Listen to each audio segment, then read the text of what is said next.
Peppe racconta. Una volta, quando arrivavano i momenti difficili e persone anziane, senza fa troppo rumore, dicevano solamente: a da passare la nottata. Una frase corta, ma ringestava la vita sana.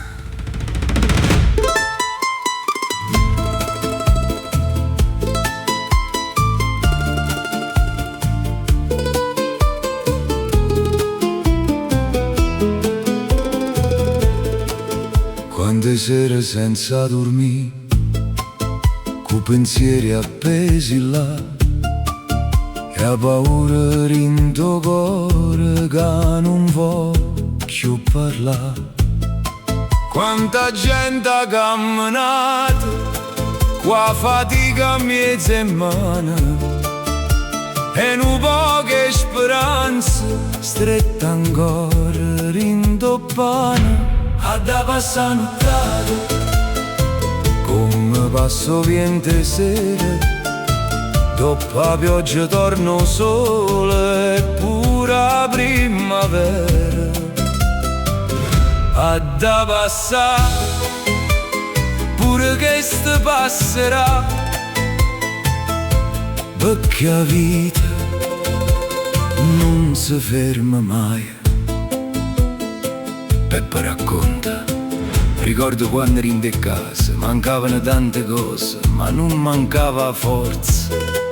E mamma, pure con l'occhio stanco, trovavano ancora maniere per far sentire calore.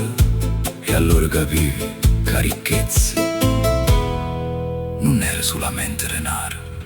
C'era chi rideva con niente, chi cantava per campare, chi teneva cuore chino ma voleva ancora amare. E a nottata pare eterna quando stai senza respiro, ma chi aspetta con pazienza vede sempre un mattino.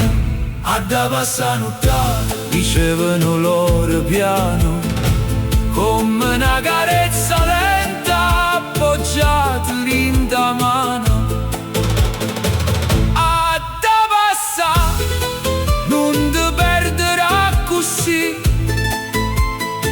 che pure la notte più scura, vero giorno arriva. Peppe racconta. Oggi il mondo corre troppo, ma certe parole antiche tenen ancora verità in tuo cuore. E quando la vita mi mette paura, io ancora oggi mi sento dicere vicino: a da passare nottata. A da passare la nottata.